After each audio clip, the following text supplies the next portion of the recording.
평소 바람소리로 소란스럽던 지리산 깊은 골짜기가 갑자기 쥐죽은 듯 고요해졌다. 마치 자연 그 자체가 숨을 죽인 것 같았다.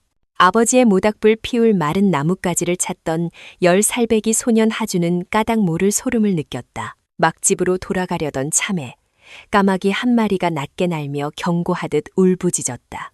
늘 어머니에게 혼나는 이유였던 호기심이 이번에는 쇠붙이가 땅에 떨어지는 듯한 희미한 소리가 들려오는 숲속 더 깊은 곳으로 하준의 발걸음을 이끌었다.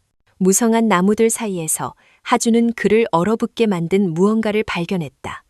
군복을 입은 한 남자가 미동도 없이 쓰러져 있었다. 그의 얼굴은 창백했고 숨소리는 거의 들리지 않았다. 군복 가슴에는 박진우 장군이라는 이름표가 붙어 있었다. 하준이 동네 사냥꾼들의 이야기 속에서 어떤 위협에도 굴하지 않는 용맹한 인물로 자주 듣던 이름이었다. 하지만 눈앞에 쓰러진 그는 강인한 장군의 모습과는 거리가 멀었다. 입가에는 녹색 얼룩이 묻어 있었고 숨결에서는 기묘하고 쓴 냄새가 났다. 하준은 마른 침을 삼켰다.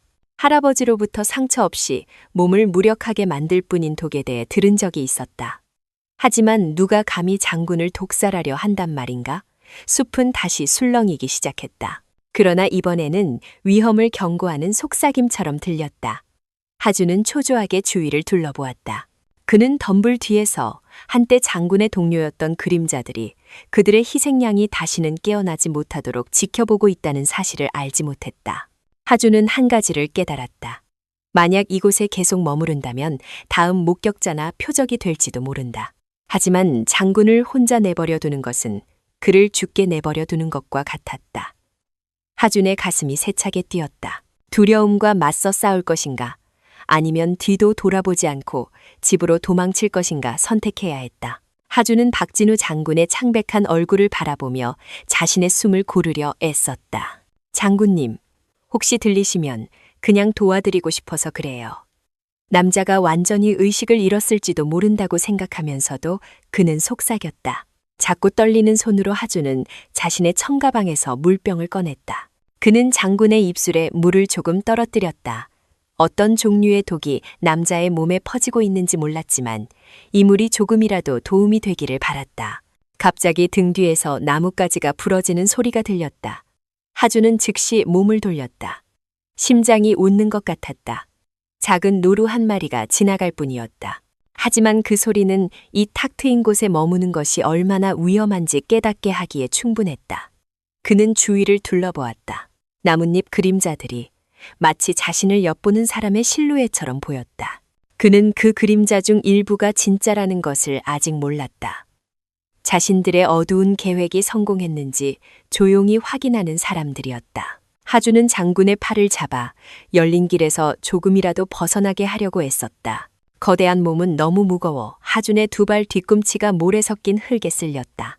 숨이 턱까지 차올랐다. 하지만 그는 계속 버텼다. 그 용기가 어디서 솟아났는지 알 수 없었다. 다만 마음속 작은 목소리가 이 남자를 구해야 한다고 말하고 있었다. 장군을 큰 바위 뒤로 옮겼을 때 하준은 그를 혼란스럽게 만드는 무언가를 발견했다. 끝이 깨진 별 3개짜리 작은 흉장이었다. 마치 누군가 거칠게 움켜쥔 듯했다. 뒷면에는 짧은 글씨가 긁혀 있었다. 배신은 가장 가까운 곳에서 시작된다. 하준은 그 의미를 이해하려 애쓰며 오랫동안 그것을 쳐다보았다. 뭐? 장군님 가까이에 있는 사람이 이런 짓을 했다고? 그는 중얼거렸다. 그는 이제 더욱 어둡고 압박적으로 느껴지는 숲을 바라보았다. 그때 희미하게 더 무겁고 규칙적인 발소리가 들려왔다. 하준은 서둘러 몸을 숙이고 숨을 참았다. 누군가 다가오고 있었고 그들은 도우러 온 것이 아니라고 확신했다. 발소리는 점점 더 가까워졌다. 리듬은 느렸지만 확실했다. 마치 희생양이 도망칠 수 없다는 것을 아는 듯 서두르지 않는 사람 같았다. 하준은 숨을 죽였다. 몸을 웅크린 채 박진우 장군을 숨긴 큰 바위 옆에 붙었다. 심장이 너무 세차게 뛰어 그 소리가 나무 뒤에 있는 누구에게라도 들릴까 두려웠다.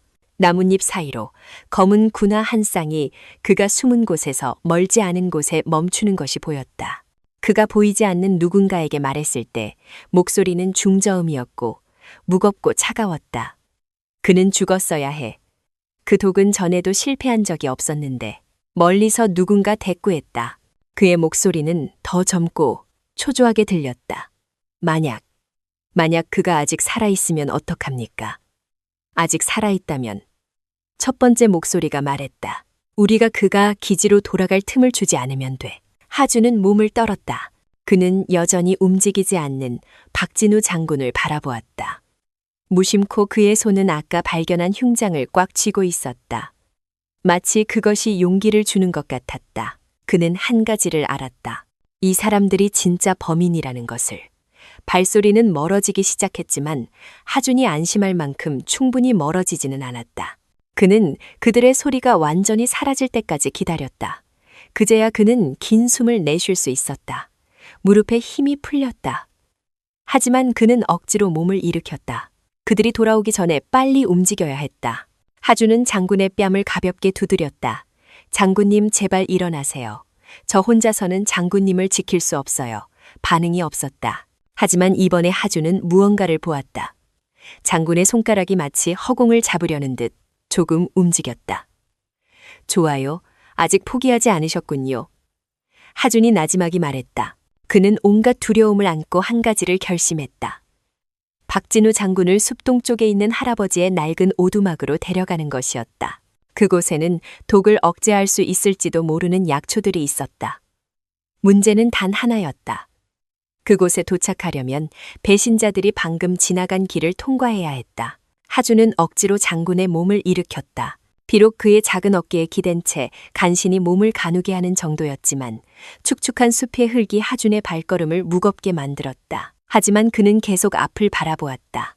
어릴 적 놀이터였던 할아버지의 낡은 오두막을 상상하며 그곳이 그들의 유일한 희망이었다. 새들이 공황 상태로 날아오르거나 바람 없이 나뭇잎이 움직일 때마다 그는 멈춰섰다. 모든 작은 소리가 그를 경계하게 만들었다. 배신자들이 희생양이 완전히 사라졌는지 확인하기 전에는 멀리 가지 않을 것이라는 것을 알았기 때문이었다. 그는 멀리서 그들의 실루엣이 쉽게 보이지 않도록 긴 나뭇가지들이 몸을 가리게끔 여러 번 몸을 숙였다. 몇 걸음 길게 내디뎠을 때 박진우 장군이 희미한 신음소리를 내기 시작했다. 목소리는 쉬어 거의 들리지 않았지만 하준을 기쁘게 놀라게 하기에는 충분했다. 장군님, 아직 말씀하지 마세요. 그가 재빨리 속삭였다. 장군은 아주 잠깐 눈을 떴다가 다시 감았다. 하지만 그 작은 움직임은 하준에게 새로운 용기를 주기에 충분했다. 그러나 그 용기는 곧 시험에 들었다. 서쪽 방향에서 길고 반복적이며 규칙적인 휘파람 소리가 들려왔다. 하준은 그 휘파람 패턴을 알고 있었다. 사냥꾼들의 신호였다. 하지만 음조와 리듬이 달랐다. 마치 다른 그룹에게 흩어지라는 신호를 보내는 사람 같았다. 배신자들은 이제 숲을 더 넓게 샅샅이 뒤지고 있었다. 하준은 멀리서 사람의 그림자가 지나갈 때 장군의 몸을 꽉 껴안고 몸을 숙였다. 군복을 입은 두 사람이었다. 그들의 얼굴은 불안해 보였지만 눈은 잃어버린 무언가를 찾는 듯 날카로웠다. 그들은 꽤 오랫동안 서 있었고 하준은 손가락 하나 까딱할 수 없었다. 마침내 그들이 떠났을 때 하준은 너무 오래 참았던 숨을 내쉬었다. 조금만 더요, 장군님. 조금만 더. 그는 중얼거렸다. 비록 자기 자신에게 하는 말에 더 가까웠지만. 그리고 다시 발걸음을 옮기려던 바로 그 순간 그는 동쪽에서 무언가를 들었다. 낡은 나무 문이 천천히 삐걱거리는 소리였다. 할아버지의 오두막이었다. 누군가 그곳에 있었다. 그것은 좋은 징조일까? 아니면 새로운 위험일까? 삐걱거리는 소리는 무시하기에는 너무나 명확했다. 하준은 즉시 멈춰 섰다. 몸이 굳었다. 할아버지의 오두막은 비어 있어야 했다. 가족 외에는 아무도 그곳을 알지 못했다. 만약 지금 누군가 그곳에 있다면 가능성은 두 가지뿐이었다. 길을 잃었거나 기다리고 있거나. 그리고 두 번째 가능성은 하준의 등골을 오싹하게 만들었다. 그는 몸을 숙여 박진우 장군의 몸을 큰 나무뿌리 사이에 밀착시키고 몇 초간 숨을 고르며 계획을 세우려 했다. 장군님, 잠깐만요. 안전한지 확인해야겠어요. 그는 장군이 듣지 못할지도 모른다는 것을 알았지만 그렇게 말하는 것이 그를 조금 더 용감하게 만들었다. 살금살금 발걸음을 옮기며 하준은 오두막으로 다가갔다. 가까워질수록 조금 열린 문틈이 바람에 흔들리는 것을 볼 수 있었다. 그는 몸을 낮추고 작은 창문 아래로 기어가 안을 엿보았다. 방은 비어있는 것처럼 보였다. 움직이는 그림자도, 숨소리도, 다른 사람의 흔적도 없었지만 무언가가 그를 소름 돋게 했다. 오두막 바닥에는 아직 진흙으로 젖은 신발 자국이 있었다. 그 자국은 방을 한 바퀴 돌고는 할아버지가 예전에 약초들을 보관하던 구석에서 정확히 멈춰 있었다. 선반은 열려 있었다. 마치 누군가 방금 거칠게 뒤진 것 같았다. 하주는 입술을 깨물었다. 그 사람은 독이 대항할 약 없이 작용하도록 확실히 하기 위해 약을 찾고 있었을까? 아니면 장군이 이곳에 피신하려 할 것을 알고 있었을까? 갑자기 오두막 뒤편에서 나뭇가지가 부러지는 소리가 들렸다. 하주는 깜짝 놀라 비명을 참았다. 그는 즉시 낡은 탁자 밑으로 미끄러져 들어가 최대한 몸을 작게 만들었다. 발소리는 문 바로 앞에서 멈췄다. 문고리가 살짝 움직였다. 거의 열릴 뻔했다. 그러나 영원처럼 느껴지는 몇 초가 지난 후 발소리는 천천히 멀어졌다. 그 사람은 안으로 들어올 생각이 아니라 주변을 확인하는 것 같았다. 하주는 소리가 완전히 사라질 때까지 기다렸다가 숨어있던 곳에서 나왔다. 그는 다시 박진우 장군을 떠났던 곳으로 달려갔다. 도착했을 때 그는 할 말을 잃었다. 장군의 몸이 이제 조금씩 움직이고 있었다. 그의 손이 약하게 올라와 무언가를 잡으려는 듯했다. 장군님, 선반에서 없어진 게 그거예요. 장군님께 약이 필요하다는 걸 그들이 아는 걸까요? 하준이 불확실하게 물었다. 박진우 장군은 실눈을 떴다. 그의 입술이 천천히 움직여 단어를 만들려고 했고 하준은 듣기 위해 다가갔다. 약이 아니야. 장군이 힘없이 속삭였다. 그들은 내 할아버지가 숨겨둔 것을 찾고 있어. 하준은 얼어붙었다. 할아버지의 오두막에 무언가가. 그리고 하준이 다시 묻기도 전에 나무들 사이에서 다른 소리가 들려왔다. 이번에는 이전보다 훨씬 더 가까웠다. 나무 뒤에서 들려오는 목소리는 분노나 공황을 억누르려는 듯 무거웠다. 하준은 즉시 박진우 장군 옆에 무릎을 꿇고 장군에게 조용히 하라는 신호로 입술에 검지를 댔다. 그는 나뭇잎이 움직일 때 숨을 참았다. 거대한 몸의 그림자가 그들이 숨어있는 곳에서 불과 몇 미터 떨어진 곳을 지나갔다. 이쪽으로 갔어. 그 목소리가 말했다. 나지막했지만 분명했다. 밤이 되기 전에 그 흉장을 찾지 못하면 모든 게 드러날 수 있어. 하주는 주머니 속에서 무언가를 느꼈다. 아까 발견했던 깨진 흉장이었다. 심장이 두근거렸다. 그러니까 그들이 찾던 것은 약도, 장군의 흔적도 아닌 바로 자신이 가지고 있는 이 흉장이었던 것이다. 박진우 장군은 살짝 눈을 뜨고 약하지만 여전히 단호함이 가득한 시선으로 하준을 바라보았다. 아무것도 주지 마. 그가 속삭였다. 그 흉장은 그들의 증거를 여는 열쇠야. 하준은 작게 고개를 끄덕였다. 그는 흉장을 더 꽉 쥐었고 금속 모서리가 손바닥을 찔렀다. 그 고통이 그에게 정신을 차려야 한다고 상기시켜 주었다. 발소리가 점점 더 가까워지더니 하준이 숨어있는 덤불 바로 뒤에서 멈췄다. 그는 얼룩무늬 군복 조각과 그 남자의 허리에 매달린 권총 손잡이를 볼 수 있었다. 이상하군. 흔적이 여기서 끊겼어. 하준은 눈을 질끈 감고 그 남자가 덤불을 해치지 않기를 기도했다. 그는 박진우 장군도 몸이 약함에도 불구하고 숨을 참고 있는 것을 느꼈다. 몇 초가 세상이 멈춘 것처럼 느리게 흘러갔다. 마침내 그 목소리가 말했다. 아마 야생동물에게 당했겠지. 그러고는 땅에 침을 뱉고 걸어갔다. 하준은 발소리가 완전히 사라질 때까지 기다렸다. 그제야 그는 긴 숨을 내쉴 수 있었다. 작은 손이 떨렸다. 하지만 그는 자신을 강하게 다그쳤다. 한 가지는 분명했다. 배신자들이 돌아오기 전에 빨리 움직여야 했다. 그러나 하준이 장군의 몸을 다시 일으키기도 전에 박진우 장군이 속삭였다. 이전보다 더 분명하게. 하준아, 내 할아버지는 예전에 특수부대원이셨다. 그분은 그들이 노리는 것을 보관하고 계셨지. 그건 내 것이 아니지만 많은 사람을 구할 수 있는 물건이다. 하준은 침묵했다. 그는 할아버지가 실제로는 어떤 분이었는지 전혀 몰랐다. 그저 평범한 약초꾼이라고만 생각해왔다. 오두막으로 가라. 장군이 말을 이었다. 마룻바닥 아래에 쇠상자가 있다. 하주는 마른 침을 삼켰다. 방금 멀어졌던 발소리가 방향을 바꿔 다시 다가오고 있었다. 시간이 별로 없었다. 빨리 결정을 내려야 했다. 장군을 먼저 구출할 것인가, 아니면 모든 것을 바꿀 수 있는 미스터리한 상자를 찾기 위해 오두막으로 돌아갈 것인가. 하주는 박진우 장군을 바라보고 이제는 그를 부르는 어둠의 입구처럼 보이는 오두막 쪽을 바라보았다. 두 선택 모두 똑같이 위험했지만 장군의 말이 머릿속에서 울렸다. 그 쇠상자는 많은 사람을 구할 수 있다. 만약 그게 사실이라면 내용물이 무엇이든 간에 배신자들이 먼저 찾아서는 안 되었다. 두렵지만 단호한 목소리로 하준이 말했다. 장군님, 최대한 빨리 돌아오겠다고 약속할게요. 먼저 숨어 계세요. 그는 장군의 몸을 더 빽빽한 나무뿌리 뒤로 끌고 가마른 나뭇잎으로 몸의 일부를 덮었다. 박진우 장군은 약하게 고개를 끄덕였지만 그의 눈빛은 이 작은 소년에 대한 신뢰를 보여주었다. 하주는 최대한 발소리를 죽이며 오두막을 향해 작게 달려갔다. 멀리서 배신자들이 명령을 주고받는 소리가 들렸다. 그들은 두 그룹으로 나뉘었다. 하나는 동쪽을 수색하고 다른 하나는 오두막 방향으로 돌아왔다. 하준에게 남은 시간은 얼마 없었다.